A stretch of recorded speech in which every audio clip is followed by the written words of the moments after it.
ये कहानी है गोपाल और मयूरी की। वो दोनों एक ही गांव में रहते थे। मयूरी का घर गांव से 100 कदम की दूरी पर था। एक दिन मयूरी अपने घर में अकेली थी कि गोपाल को अपने पास आया देखकर उसका मन खुशी से झूम उठा। उसने इज्जत के साथ गोपाल को पास बिठाया। पास रहते हुए गोपाल और मयूरी में अच्छी दोस्ती हो गई थी। कब उनके बीच प्यार का बीज पनपने लगा उन्हें पता भी नहीं चला।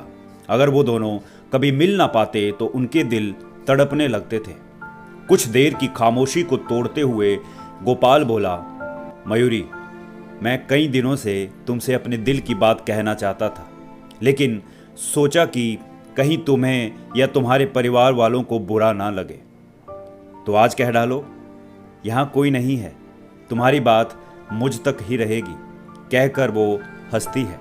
मयूरी, तुम मेरे दिल में इस तरह से बस गई हो कि तुम्हें एक बार दिन में देख ना लूं तो मुझे चैन नहीं पड़ता। मैं तुम्हें चाहने लगा हूं। तुमसे इतनी मोहब्बत हो गई है कि मैं रात रात भर तुम्हारी याद में सपने देखता रहता हूं।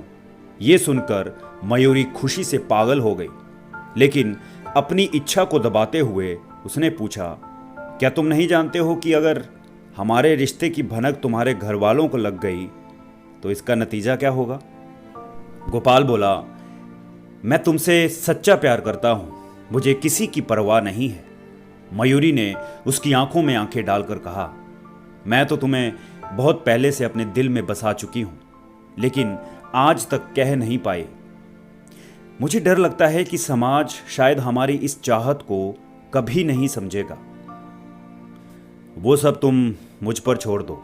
इतना कहकर गोपाल ने मयूरी को खींचकर अपनी बाहों में कस लिया और उसके गालों व होंठों को चूमने लगा। मयूरी उसके प्यार में मदहोश होती रही और उसे प्यार करने लगी। उधर जगमोहन और श्यामलाल में काफ़ी अच्छी बातचीत थी। जगमोहन का अपना निजी पुश्तैनी पक्का शानदार मकान था, जिसके सामने श्यामलाल का मकान छोटा था।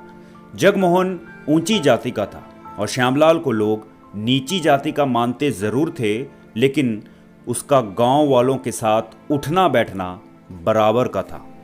गांव में इंटरकास्ट मैरिज की प्रथा नहीं थी, फिर भी गांव के कुछ लड़के व लड़कियां प्रेम जाल में फंसकर गांव छोड़कर दूर जाकर बसे थे। गांव के लड़के गोपाल और मयूरी की प्रेम कहानी को चटकारे लेकर फैलाने लगे। एक दिन ये खबर गोपाल के पिता जगमोहन के कानों में पहुंची तो उन्होंने गोपाल की पिटाई कर दी। गोपाल ने भी कसम खा ली थी कि वो मयूरी को अपना जीवन साथी बनाकर रहेगा, चाहे इसके लिए उसे कोई भी कीमत क्यों ना चुकानी पड़े।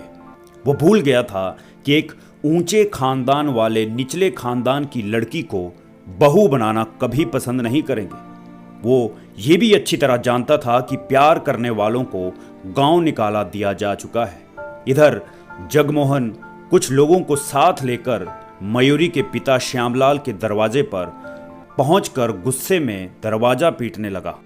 श्यामलाल के बाहर आने पर जगमोहन चिल्लाते हुए बोला, तुम्हारी बेटी ने कैसे इतनी हिम्मत कर ली कि उसने मेरे बेटे को अपने झूठे प्रेमजाल में फंसाकर सारे गांव में हमारी बेइज्जती का डंका पिटवा दिया।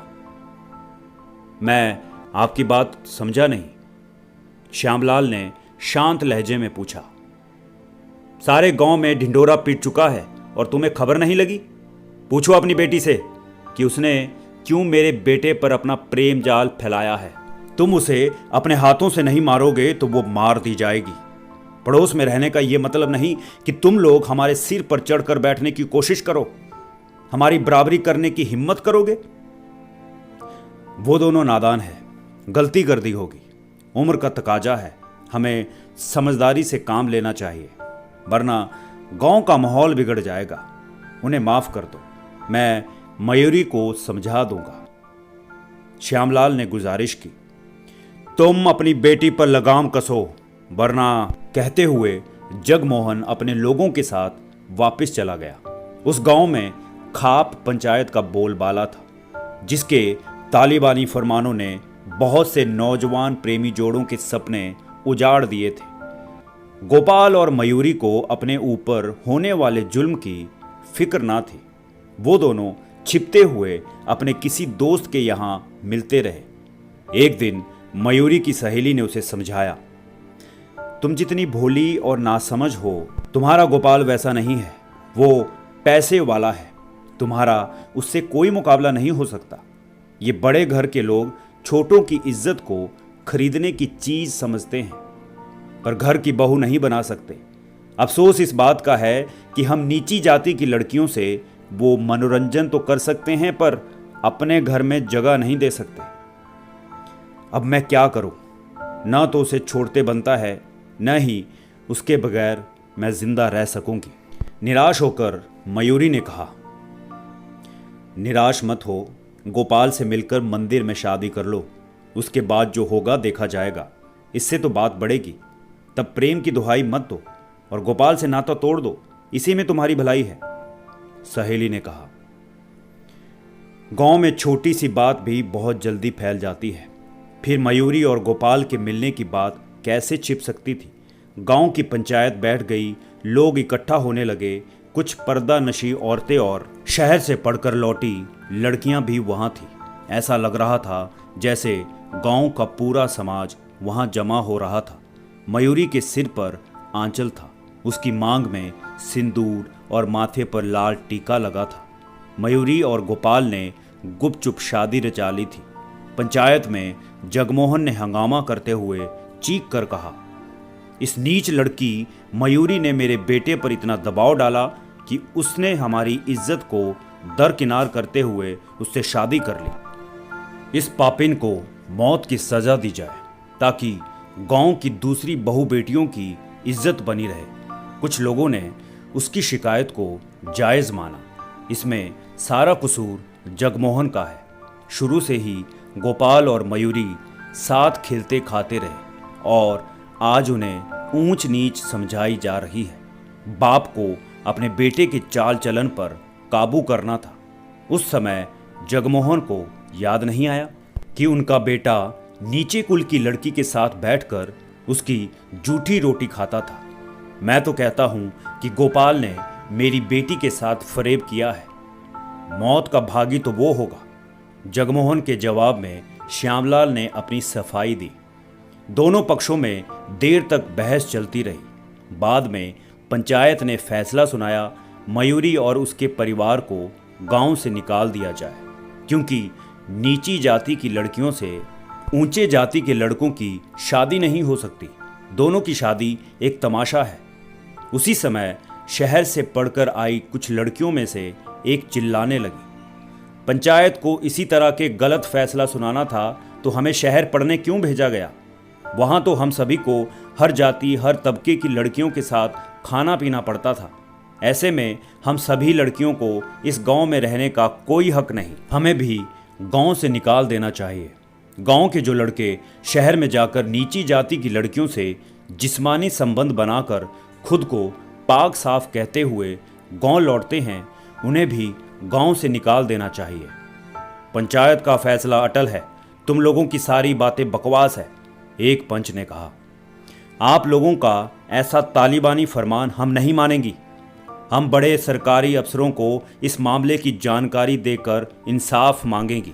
आप लोगों का इसी तरह मनमानी आदेश चलता रहा तो देश को आगे बढ़ाने की तरफ ध्यान देने के बजाय नौजवान पीढ़ी ऐसी खाप पंचायतों के फरमानों में ही उलझकर दम तोड़ने लगेगी। उन लड़कियों में से दूसरी ने उठकर कहा, यही नहीं, दूसरे गांव में भी ऐसी खाप पंचायतें खुद को कानून के ऊपर मानकर गैर कानूनी कदम उठा रही हैं, जिसका हम विरोध करेंगे। उसी समय पुलिस इंस्पेक्टर दल बल के साथ वहां पहुंचे और बोले, किसी ने कलेक्टर साहब को फ़ोन किया है कि किसी नीची जाति की लड़की के साथ आपकी पंचायत नाइंसाफ़ी कर रही है, इसलिए मुखिया जी को चलकर कोर्ट में अपनी सफाई देनी होगी। तब तक के लिए पंचायत का आदेश माना नहीं जाएगा।